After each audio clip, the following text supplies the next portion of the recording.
Hey guys, what's going on? Sadiq. Welcome to Experiences with Sadiq. Season 2. Experiences with Sadiq is about all things real estate. A show where communication is key, advocating for the people is bliss, and knowledge, it's inspiring. Thank you for watching. Enjoy the show. And oh yeah, don't forget to follow me on all my social media platforms. Whether you're buying or selling a home, I'm that guy. Let's go!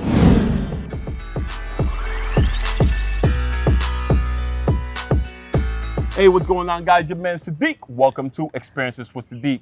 So today we're going to talk about community revitalization. I brought on a great person who's going to be able to share her knowledge in regards to the community and what she thinks about what's going on in the market today. If you don't mind, Teresa, let's go. Let's talk. Hi, my name's Teresa Guaba. I am a realtor with Circle 100. I am also a community leader here in the west end and the south side of Providence. So today we wanted to get together and talk about community revitalization. Sadiq is somebody who I love and respect very much. And he invited me on the podcast because we've been having some really important conversations around what it's going to take to make sure that everyone is able to benefit from home ownership and benefit from being able to build equity and build wealth in their lives. So one of the things that we were talking about was how during the pandemic, a lot of people thought that the market was going to get weaker. They thought that things were going to go spiraling down, and instead it got stronger than ever for sellers. So sellers had a lot of buyers to choose from. Interest rates have been historically low till this day. And that's been a great advantage for buyers, but the demand is so high and the inventory is so low that it's creating a very competitive nature in this market. What does that mean? That means that a lot of buyers are getting left behind. And what we want to stress today is that we don't want anyone to get left behind when it comes to home ownership. And so we want people to understand what are the things that you can do to get your offers accepted. What are the things that you could do to feel encouraged during this market? So that's I think what we've been talking about lately. And I think that's with some of the crazy stuff that a lot of the buyers are feeling, right? In terms of a lot of their offers are not getting accepted. You know, they want to play a pivotal role in the community. They want to be involved in the community. But the issue is the competitive nature of what's going on. Right. And I think a lot of buyers don't understand what's going on. They don't understand the game, right? The real estate game. So what do you think, how can buyers take themselves, their mindset, and place it in a way where, like, you know what, this is what it is, but I want to do what I can do to still play a major role in the community. How do you think buyers should go about, like, just changing their mindset? Because it's a tough mindset. It is a tough mindset. And I think just to also piggyback on one of the things you said, it's also about staying in your neighborhood. Some people love where they live and they would like to own property there, but they feel that they can't. One of the best things that you can do to change your mindset and stay encouraged is one of the things that's most important is remaining positive. And in order to do that, you need to educate yourself. So you need to educate yourself around what it takes to be prepared to buy. You need to educate yourself around what the market is like right now, and especially inflation, because a lot of people are being scared out of the market because of prices. But prices are only going up because the value of the American dollar is going down, along with other factors like migration, people coming from other places to buy, Boston, New York, maybe some areas, Connecticut. And as well, the low inventory that we have, we're not building enough annually to respond to the demand of the market. So one of the things I think people could do is really just educate themselves and team themselves up with a realtor who actually cares about their goals and knows where they're coming from financially, culturally, and as far as their mindset goes. So if this is an intimidating process for you, you need someone who's going to hold your hand through it, educate you along the way, and encourage you when you don't get an offer accepted, because the reality is it's going to take a few times for you to be able to get that yes. And it takes a dedicated realtor to do that. I can say that I've had 3 offers accepted in the past week, and they're all FHA buyers, and they're all using Rhode Island housing. There's been a myth, that if you're doing Rhode Island housing, if you're doing FHA, you have to wait till you can save up and be conventional. That's not necessarily the case. I think you just have to be realistic about what your needs are as far as a home goes, is if what a suitable home is for you, what your real needs are, and also what you're paying on a monthly basis, because interest rate affects your purchasing power, right? So if you're paying what you can afford on a monthly basis, do not focus so much on the price. Um, and like I said, work with a realtor who's willing to build the relationships, do the work, encourage you, and ask the questions that other people might be afraid to ask because of the type of buyer you are. And I think that's been my successful technique. I don't believe in waiving contingencies or putting my buyers in situations that they don't feel comfortable with or that are risky for them. But I think that persistence is the key. So if you don't get an offer accepted only based on that, then probably wasn't meant for you and you should keep looking. But the importance of having that stamina and that endurance when it comes to trying to buy your home is very important because, like we said, there's people buying left and right. It's not that no one's getting their offer accepted. It's just that there's a certain group of people, mainly FHA buyers, mainly people who come from my community, that are getting left behind. And the reason why is because it takes about 15 days longer to close on an FHA deal. Some people may have a stigma when it comes to Rhode Island housing. I've never had a bad experience closing with a Rhode Island housing loan before, so I don't know where that's coming from. But it's really important that the people who have it a little bit more difficult and challenging in this market continue to be persistent and continue to try to buy, because we don't want them to get left behind. Home ownership is a privilege.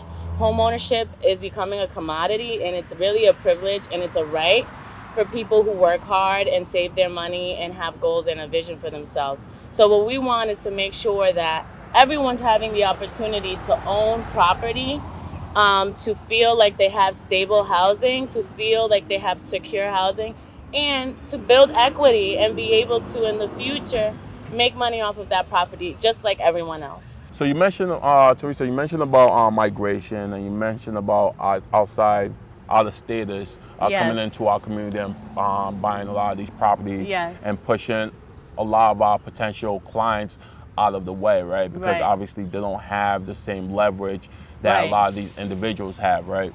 So I think one of the key factor here is trying to understand like how important it is for sellers, to maybe consider looking at people that's within our community to sell their homes Absolutely. to, and how important it is for people in our community to actually be able to buy homes as well in our community. Absolutely. Yeah, so I think it just comes down to economic development. I mean, there's always a bottom line. This is business. Of course. And when a seller wants to sell their home, they want to make money off their investment, and that's a valid, right? But at the end of the day, how is that impacting the greater community? And what are our buyers doing that is discouraging them? Are they not motivated enough? Are they not persistent enough? Are they not optimistic enough? And then when it comes to our sellers, is it just a loan product? What are the things that are motivating? And every seller is different, right? But I've had buyers who go well over asking and probably have the strongest as far as offer price goes, but because of the loan product, they're being left behind.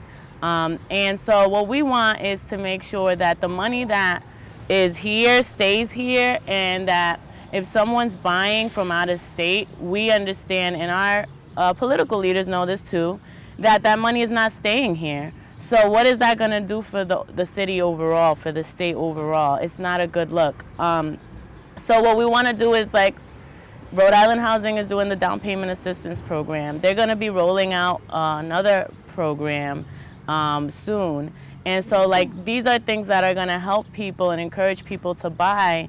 And we need that to happen. We need our neighbors here in Providence and throughout the state of Rhode Island to buy, because we can't afford to have more people coming in from the outside, staying outside, and making money off of our state.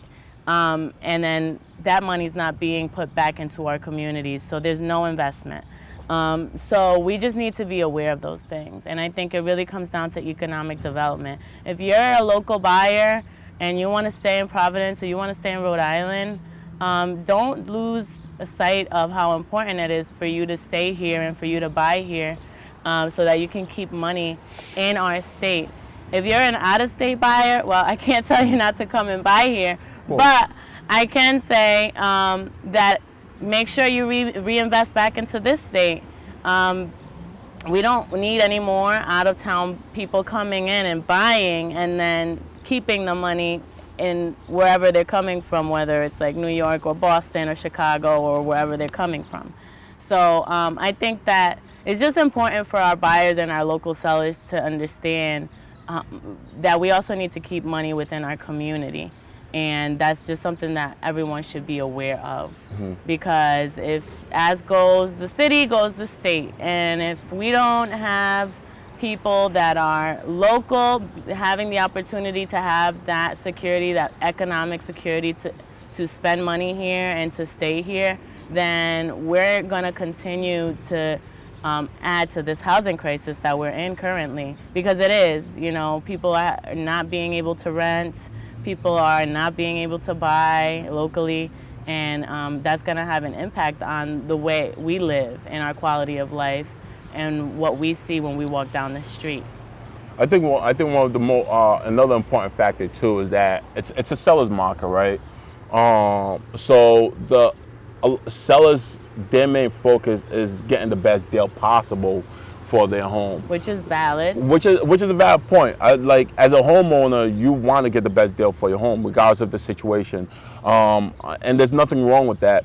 I think what we as homeowners, I think one of the best ways to also go about it is like, all right, how can I sell a property to those in our community before maybe looking at individuals within our community first. Prioritize, exactly. Yeah. Before they take a look at other individuals out of state or whatever the case may be. And I get it, because at the end of the day, money's money. People see green for the most part. Nothing wrong with that. But yeah, how can we prioritize that? Well, I think it just comes down to what I had said before. If you get a really strong offer from an FHA buyer and your seller has doubts about it, call the lender, talk to the buyer's lender, find out what types of experiences people have had with them. If you feel doubtful about going with them because of the lender.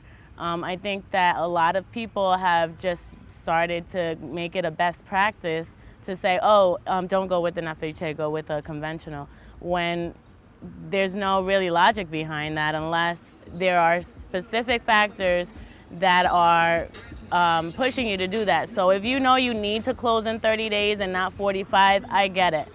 But if you don't need to close in 30 days and you're getting a higher return on your investment, what's the issue, right? So I think it comes down to best practices. It seems like it's becoming a best practice now for realtors to tell their buyers, to tell their sellers, just go with a conventional loan. Yeah. And I think that's what it comes down to, is like really providing the information, all of the information available to both sides of the transaction. Exactly. And that's for a lot of you buyers who don't know, right? There's really 4 tiers when it comes to the process of buying a home, I guess, or the loan type that sellers look at. They look at FHA. They look at cash first, conventional loan second, FHA third, and unfortunately, sadly to say, VA, right? And VA, of all loan types, military people, they're the one who fight for our country. Right. They're always putting themselves on the front line. Right. And they're always the last one to get looked at before all the other loan process, which to me I think is totally messed up. But at the same time, at the end of the day, it is the seller's choice in terms of what they select. But I truly do believe that sellers should be more open-minded to maybe given opportunity to those that, are maybe not a cash buyer or maybe not a conventional buyer, but maybe a FHA and a VA buyer. Look at these individuals as well, because if you don't have to move in 60 days or whatever the case may be, 45 days, whatever the case may be, give these type of individuals the opportunity to be able to buy a home. Because a lot of times, a lot of these buyers are putting way above asking just so they can compete with a cash buyer or conventional buyer. That's right. They're doing the most that they possibly can. Yeah. And I mean, let's be honest. They're loan products for a reason, because they work. If they didn't work, they wouldn't be loan products. Yeah. So we just need people to have all the information and resources and make informed decisions rather than going by the biases that are imposed on them. Exactly. Because as realtors, our responsibility is to provide all of the information and all of the resources available to our clients so that they can make their own informed decisions. It's not our job to tell them what to do. It's to let them make their own decisions based on resources and information available to them on the market. So I think that we need more of that and less of best practices and trying to move on to the next sale as soon as possible. I think we need more of that.